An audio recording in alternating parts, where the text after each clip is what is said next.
Well, shoot. This is weird.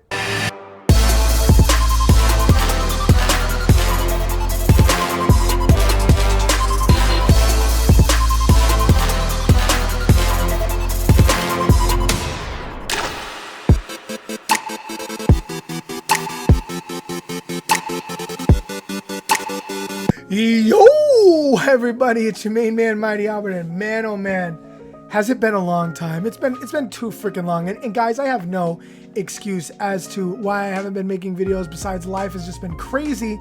And there is one reason why I haven't been on YouTube. It's because I shaved my beard, and I didn't want my beard to be too low on the YouTube, especially with, my little logo thing. I just didn't want a short beard. But enough screwing around. This ain't no silly little channel, okay? We talk about serious stuff on this channel. And one of the things I guess I've been having a really big gripe with behind the scenes lately is Pokemon. Yeah, the Pokemon company and just their philosophy, right? Around their games, around their product, right? Because a lot has been going on with Pokemon. If you have any type of ear with the Pokemon franchise or even gaming in general, everybody in some way, shape, or form knows. I was looking forward to the brand new game Pokemon Scarlet and Violet. I personally pre-ordered Pokemon Scarlet for the Nintendo Switch for myself. I was really looking forward to a little more polished version of Arceus or Arceus, however you say that game. I don't even freaking know. I don't even think it matters. But that Pokemon game was really fun. I liked the open world aspect to that game. I liked the new way of catching Pokemon and just kind of creeping up on them and then throwing a ball. It kind of added some Pokemon Go aspects to that franchise, and I thought it was really refreshing. So when I heard that Scarlet and Violet were coming out, I'm like, great, they're gonna have a refreshed, beautiful game. And that's not what we got. But honestly, the news regarding Pokemon Scarlet and Violet isn't really news. I know I'm super freaking late with it.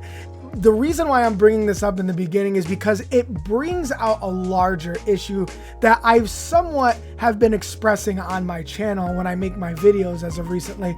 And there's more of a pattern of this, and you're kind of seeing it unfolding right before your very eyes. And that is the confidence that these companies have with just pushing out a giant piece of turd and plopping it right in your soup and just letting you take it and you being okay with it and you pre-ordering it. I mean, news broke out about this game being the #1 pre-ordered game of 2022.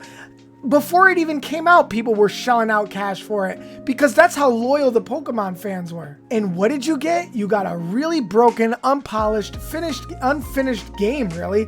Not even close to being done. Glitches. It didn't even look like it was being tested. And this is the Pokemon company, a company that is worth billions and billions of freaking dollars. Like let's get, I don't understand. The sheer magnitude of how much money that this company has is just mind-boggling, and then to put out a piece of crap like that is just uncalled for. Now, I know what you're already going to say. It's like, yeah, they just released patch 1.1 or whatever to fix a lot of the glitches that were addressed in the previous weeks of people playing the game and complaining about it, but that's not good enough. You know why? Because that patch shouldn't even have had to have been out. It should still be patch 1.0 something. It shouldn't have to be a major patch to fix so many bugs. A game that you paid $60 for on day freaking one. And the fact that people are even defending the Pokemon company, it's like, well, it's okay because at least they fixed it. No, that makes no freaking sense. That's like saying, hey, the waiter just crapped in my soup, right? There was a nice little shit ball right in the middle of my soup, but at least he scooped it out before I started eating it. Why do you, yes, I'm talking to you, why do you allow these companies to take your money before the game ever comes out? This goes for Pokemon, this goes for any type of game, Halo, it goes for God of War, it goes for anything. Stop being so confident in these companies that don't care about you and care about your freaking dollar. Gotham Knights is another great example of the same thing happening. Everyone was hyping it up. Oh, it's gonna be great. People hated it. A lot of people didn't like it because they were expecting the game to be like another game. For what was it? One of the Batman one. I don't follow those games too much, but I know that they were really unhappy because they were expecting it to be a game that it wasn't like a game that previously came out, and it came out like crap, and the combat wasn't good,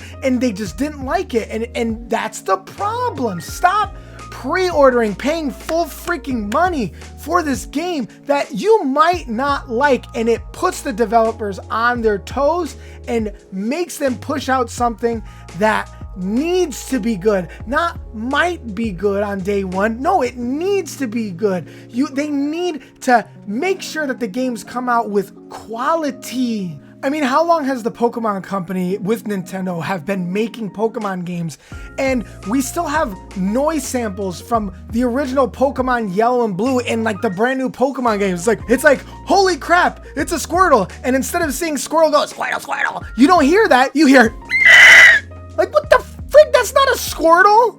Honestly, how much would it cost the Pokemon company, who owns the rights, to take the soundbite and drag and drop it into the freaking games from 2022? It's about time, Pokemon company. You want to get into the AAA game type? You want to get into the 3D Pokemon, the big boys? You want to start making big boy games? You got to start putting in a big boy budget. I want to see some quality crap going on over here with these Pokemon games. And it's not just you, Pokemon company, it's everybody. Stop half-assing shit for my $60 and now my $70 for some freaking systems. The Pokemon company even entered into the mobile gaming service, and they got microtransactions out the wazoo. It's like, hey buddy, you ran out of Pokeballs. Why don't you come over here and buy a new backpack for 200 coins? It's only gonna run you about approximately $2. All right, that ain't bad. But if you wanted to like change your freaking faction, like from Valor to the Zapdos one or whatever, from Vile, I don't freaking know any. I don't give a shit. It's gonna cost you a whopping 20 or 10 bucks. Like no, I don't want to spend money on. No, these aren't games. These aren't freaking games, guys. Stop. It's just hilarious to me because we live in a world nowadays where we're always complaining about things going up in price and things being broke, but we'll be quick to spend so much money on a game that's not even finished, or a stupid microtransaction on a mobile game like it's nothing. It's nauseating. Be smart with your dollar, okay? Don't buy anything that just flies out on the shelf, or anything that has a well-known name smashed on the front of the box like Pokemon or even Zelda in some cases. Just really do your due diligence and look up these games, okay? Because yeah, I personally would probably just buy a Zelda game without even thinking about it. But there have been games where I go and I look up the game before I buy it, even well-known games like some Zelda games, some Mario games, for example. I'm sorry, I can't even talk about this anymore. Thank you for watching. Subscribe if you want to. I gotta leave. I'll see you in like 16 weeks again.